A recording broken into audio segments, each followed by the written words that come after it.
the Strait of Hormuz is much, much better than the nuclear bomb, right? Because then you can threaten to close it down to anyone at any time. But you can't really have any more accidents or problems or fires in the US or whatever. The market will be running on very tight margins. And also looking in the short and long-term scenarios, what we are building up, it's quite bullish, honestly, despite the geopolitical tensions we are having, which are coming on top.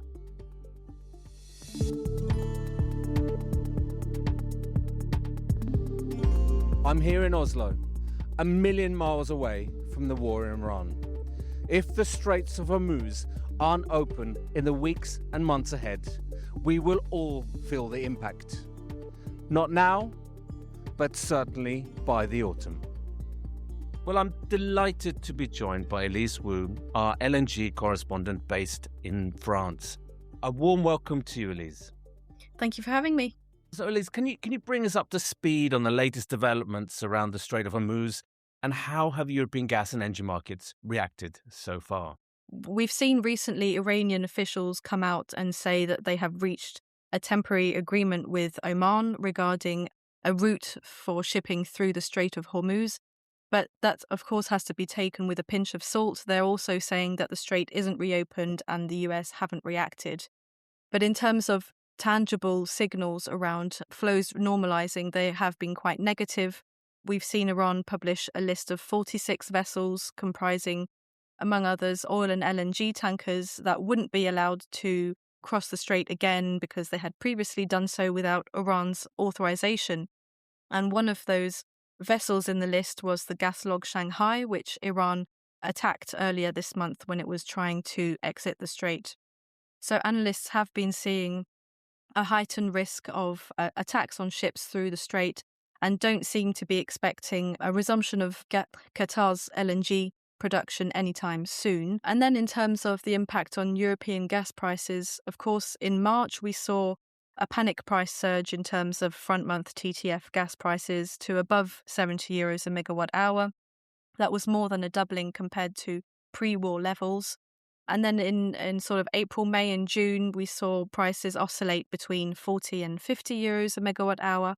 But since July, mid-July, we've seen a new bull run with prices consistently trading above 60 euros a megawatt hour. So it does seem clear that the market is pricing in a prolonged disruption of shipping through the Strait of Hormuz. And that's also against the backdrop of tight supply and demand fundamentals in terms of gas for Europe, and of course concerns around gas storage levels ahead of winter. But away from the immediate geopolitical headlines, where do European gas prices and storage levels stand as we head into the autumn and the winter heating season?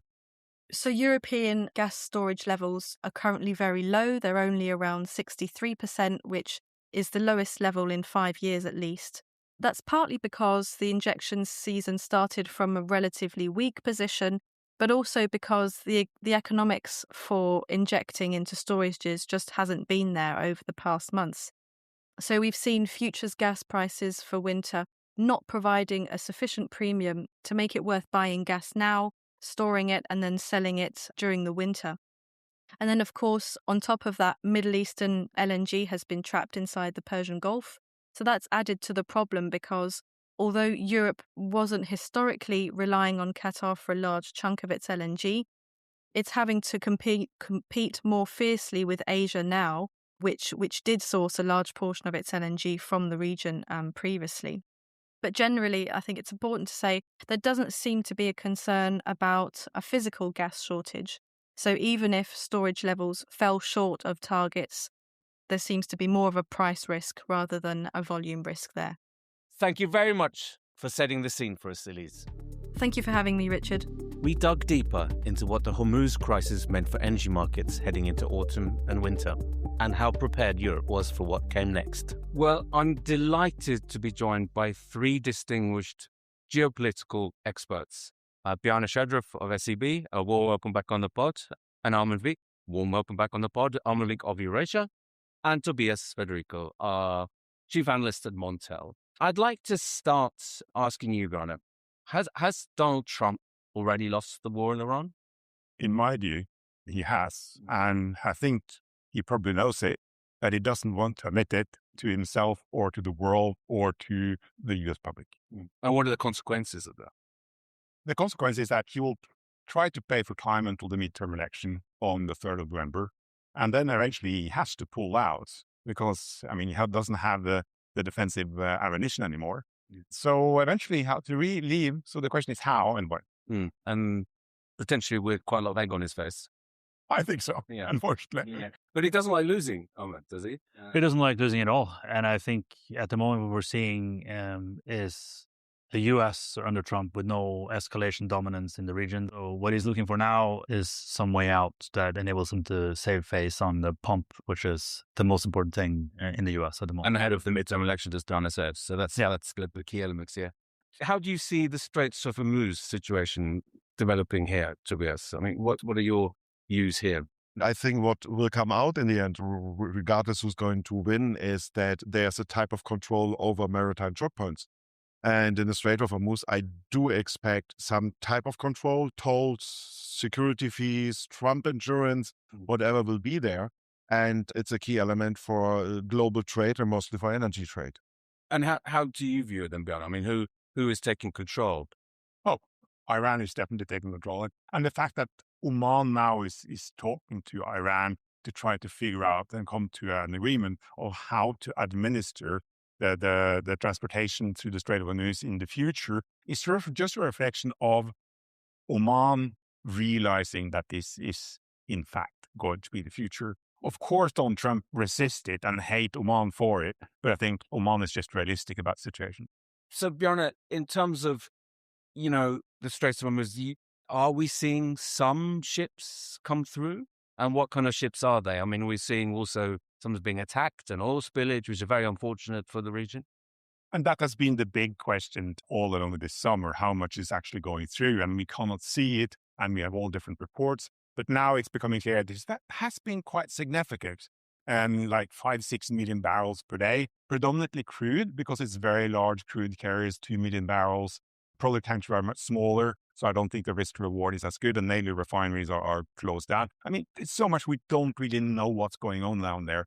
But I think, in hindsight, getting information of that maybe 4 to 5 million barrels, even 6 million barrels been going through the Strait of Hormuz suddenly starts to explain the price, with 3 million barrels going to the Red Sea from Saudi Arabia and China importing 5 million barrels less in June and 3.5 million barrels less in July. Suddenly the whole puzzle of why the oil price didn't spike is falling into place.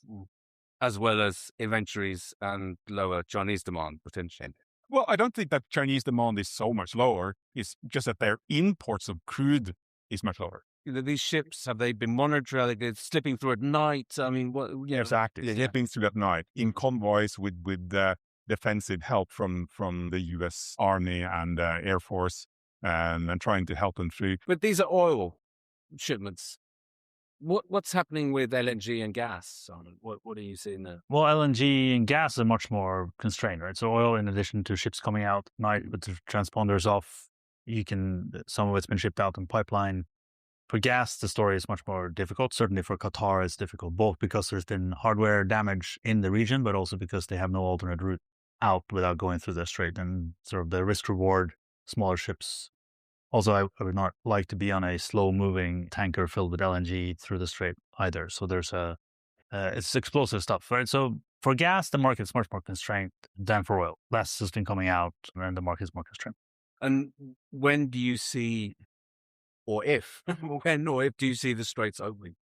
Well, they're discussing right now. I think at some point, some deal has to be made, right? And at the moment, it looks like any deal would involve some sort of fee structure with cooperation between the Iranians and Oman.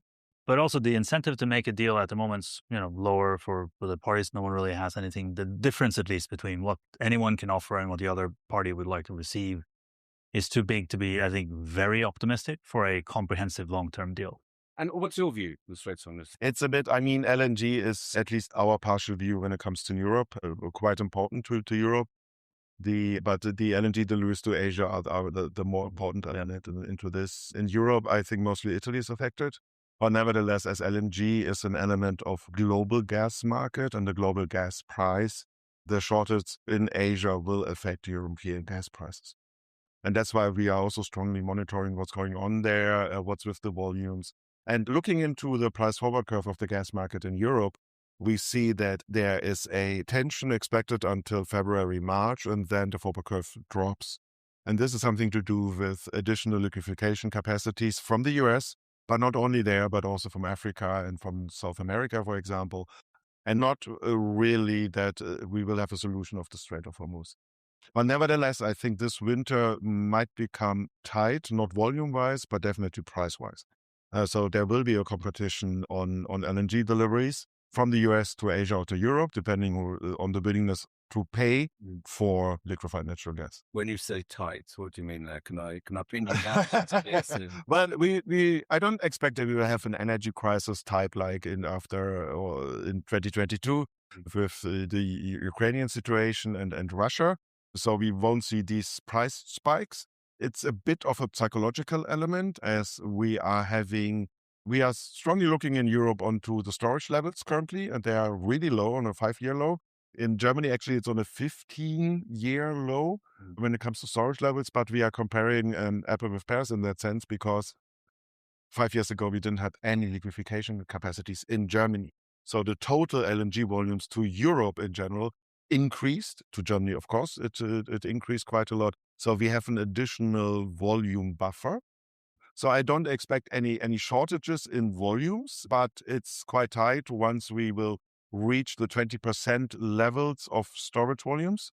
Then I think that will be in February, March. The market might get nervous in case we are having a cold winter. We'll get another piece from these. But of course, no return to 2022, but 15 years ago, as you're saying, we did have Russian gas coming in as well, which is also an additional buffer. Well, if we stick to the Straits of Hormuz, Bjorn, I mean, I'm a little bit intrigued. Will we ever get back to the way it was, say, in December, January?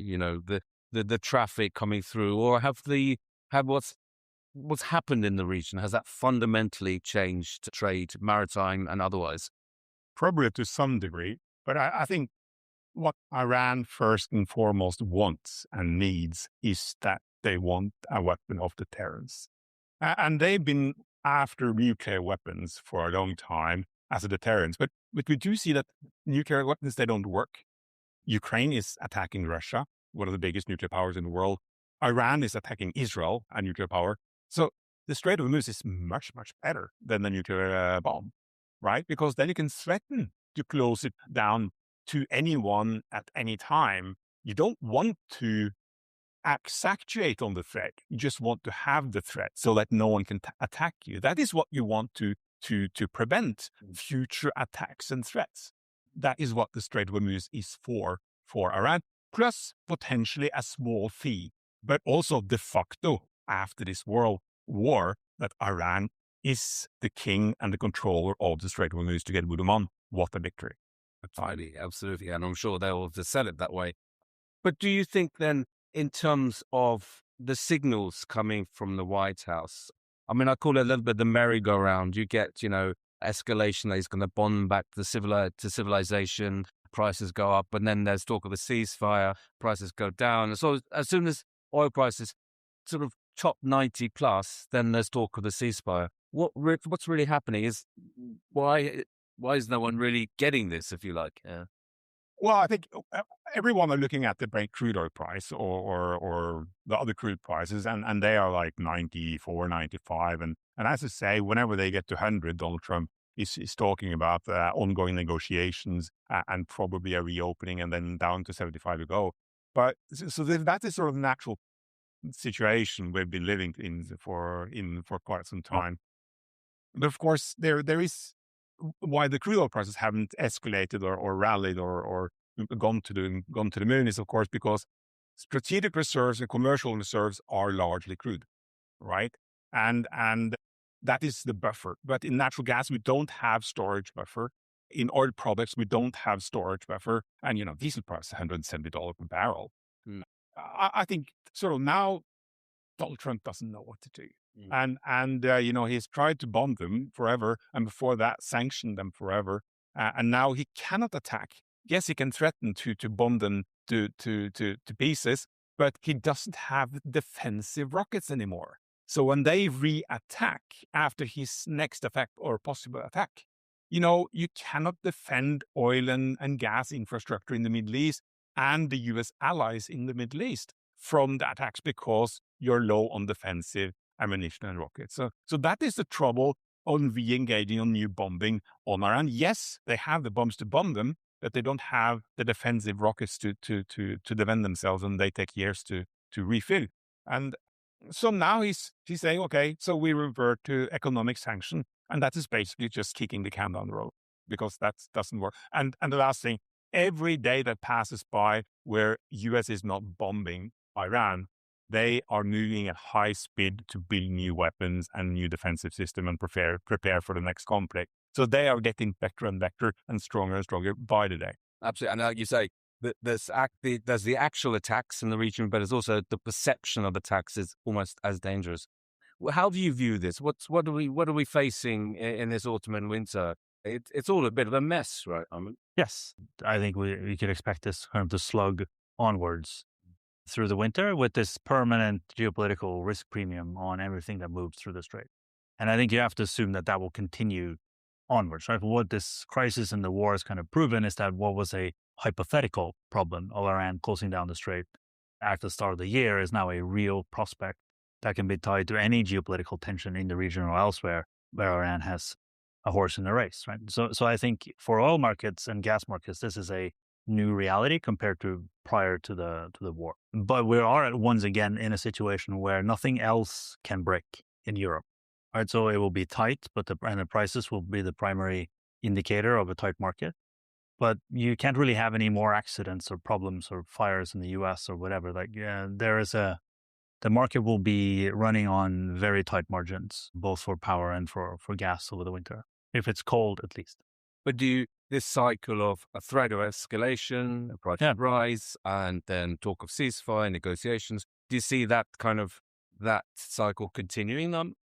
Well, yes. Right. And I think if you put yourself in Trump's shoes, he's been really effective at manipulating the markets. And whenever the market closes up to $100, he goes out and says something and the market drops. And this creates, for him, it creates an incentive to keep doing it again. And also, if you're a trader, there's you really have a high risk taking a long position after $90 because suddenly Trump will say something and you'll lose a lot of money. Right. So it also changes the behavior of the market over time when he does that. And I think this is uniquely Trump. I think if Biden tried something like that in the early days of the Ukraine war, I think the response of the markets would be slightly different. But he can, for some reason, get away with it. And I think you can expect him to keep it up. Right? And I think it's scary enough for enough people that you can lose so much money when he comes out with a tweet or a through social post that I think the markets will largely keep doing what they're doing. Basically climb, and then he says something and drop a little bit back down.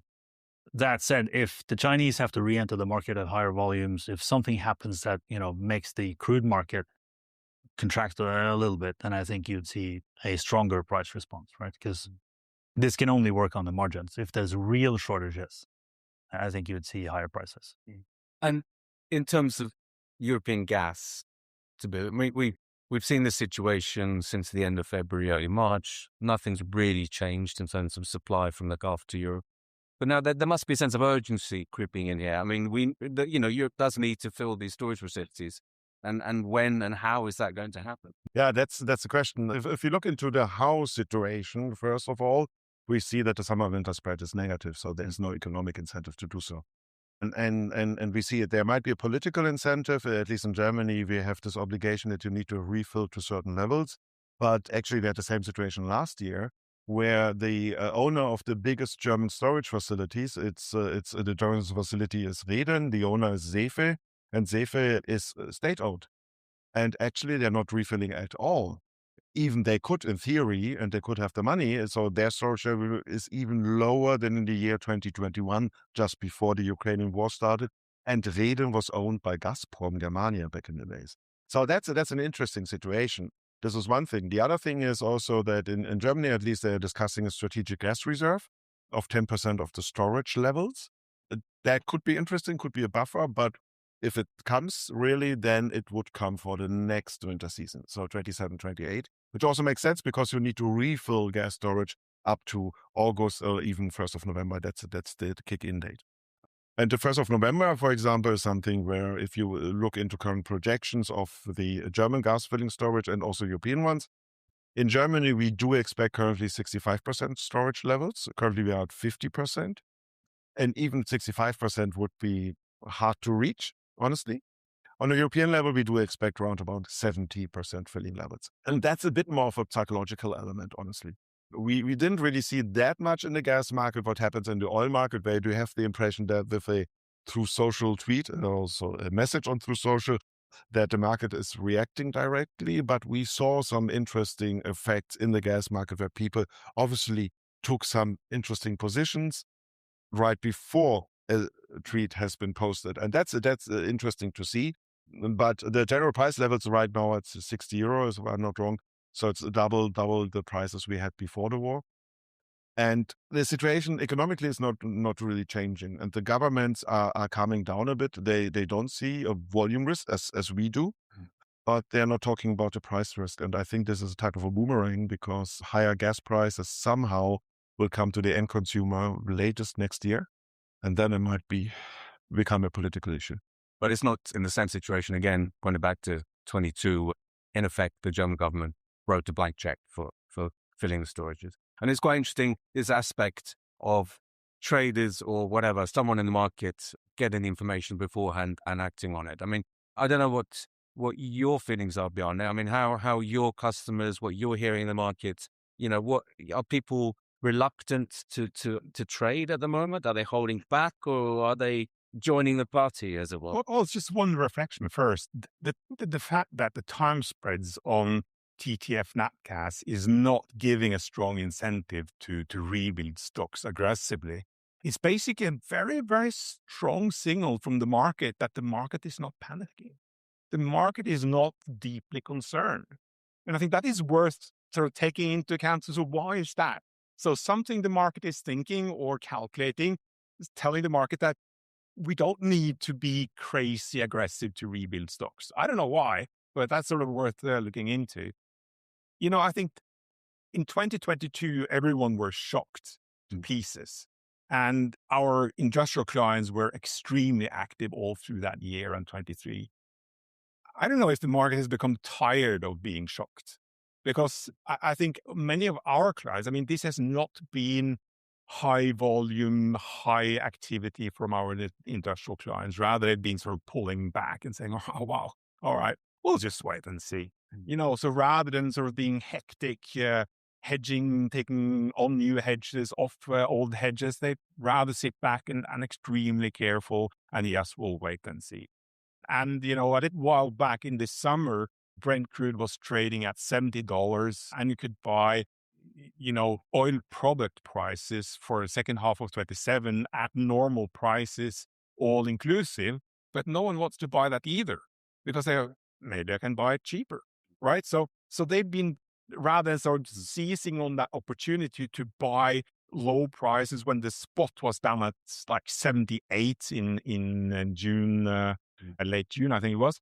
And the second half of 27 was very, very normalized historical prices with a base of $70 crude. And so no one really sort of jumped on it either. So there's a bit of some energy crisis fatigue. I mean, let's move away from the Gulf, the Iran war, and look at the wider geopolitical picture. What other headwinds are we facing this year and next? Well, there's not a shortage of headwinds, I think, around.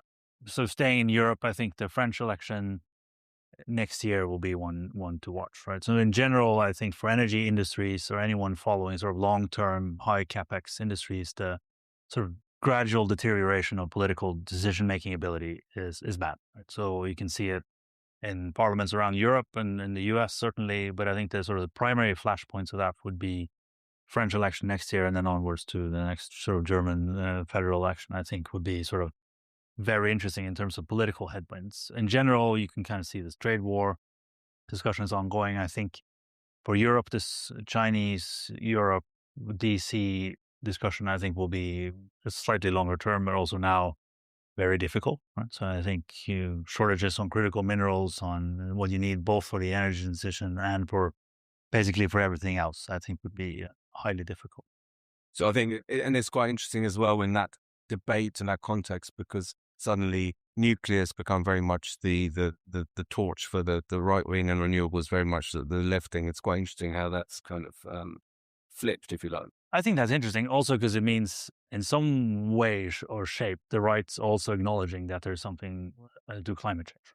Because if you didn't, then you would certainly just burn coal or gas, which is much, much cheaper than building new nuclear. But I do think that's an interesting topic to touch on also because you see this was staying in France with RN and Le Pen's program.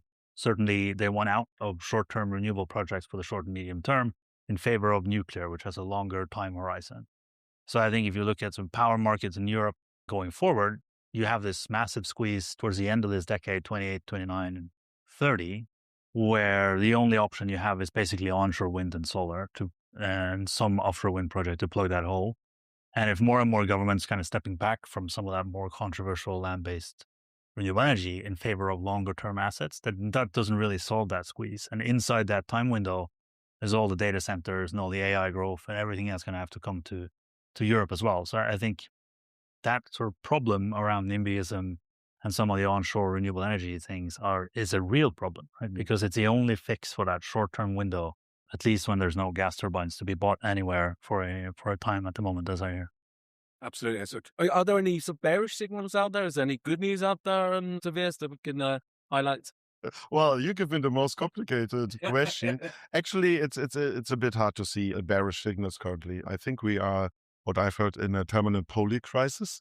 That describes it a bit. So we have so many crises around. People tend to find simple answers for solutions, but sometimes they're too simple because the situation is too complex. I mean, of course, you could say, well, we have still renewables to be built. They a bit slow down the prices. That's quite true. But if you look into the day-ahead market, for example, in the evening power prices, they are quite steep and quite high. So that is only one part of the coin. Really bearish signals I'm currently not seeing, honestly. And also looking in the short and long-term scenarios, what we are building up, it's quite bullish, honestly, despite the geopolitical tensions we are having, which are coming on top. So the signal would be, why now? Well, don't wait. I'd like to just round off with one question, sort of general question, the same question to all three of you. If we're sitting here in January, if we were sitting here, this is a hypothetical situation, what do you think would be the single factor that either made the autumn or the winter challenging or comfortable? Be honest. The coming January, you mean? Yeah. So next January 27. So what would make this autumn challenging and what? Or comfortable? What one single factor? I think, natural gas price and power price in Europe is all about end of winter, right? March. Do we have enough natural gas until March? I think that is the big question, and that is where the risk is. And that is where you're trading gas. It's not about next summer. It's about lasting through the winter. So, of course, if this heat summer suddenly turns into a rapid cold spell from October, lasting all the way out, then we have deep trouble. And we've seen that happening before, sort of locking Scandinavia and Northern Europe into some kind of cold spell. Nothing forecast for that. That would be hugely problematic. And everyone no one knows when the Strait of Hormuz will reopen. To the point that everyone assumes it is open from January, right? And no one has a clue about that. As if by magic. Well, I was like, it will open sometime. I don't know when. So I just have to assume something. And in terms of bear signals, I think it's worth remembering that we had a peak in fossil prices in 2022, and 26 was supposed to be the trough with a surplus of 2-3 million barrels per day of crude. So from peak to trough kind of dynamics. And now, if we reopen the Strait of Hormuz in January, then the latest projection from the EIA and the AER and OPEC, maybe not OPEC, but Bloomberg, is that next year is going to be a surplus of 4 or 5 million barrels instead. So it's still sort of this big pattern of from peak to trough kind of thinking. But then again, we could bear 1 year from now and the Strait of Hormuz is still partially closed. Right? So we don't know. Or fully closed, or fully open, etc. All options on the table. So that one single factor that's going to be determining how shaping the autumn or the winter. Well, I think obviously straight opening, some event there would be important. But I do think, apart from the geopolitical sort of events in the Middle East, we're down to the weather, right? So if it's mild, it'll be okay. If it's super cold early, as I said, it'll be less okay. If you look at Norwegian hydro reservoirs, they're also not very full, right? So, and the nuclear power on the continent struggling with cooling water. There's a multitude of minor problems that can be all right if the weather is nice and less good if the weather is bad. And I think coming from the world of politics as well, the frustrating thing about energy policy in general is that nothing is really short term. It takes a long time to do anything apart from break things, which we see in the Middle East at the moment, right? So on the bad side, I think something worse happening or sort of definitive no opening towards the end of the year, I think would shock the markets a little bit and create difficulties. But in general, I think we're down to weather patterns and Russian hybrid warfare as the kind of the variables that can create to define whether it will be a nice winter spring or a bad one. So we've got Strait of Hormuz, the weather. Tobias, what are the other options? Well, I would like to continue with the hybrid warfare part, honestly, because that is something where currently Germany a bit is waking up from their naive deep sleep, I would say. I know that German politicians don't like to hear that, but I think Germany has been quite naive. And looking into the situation, somehow we must cope with this threat of hybrid warfare from Russia.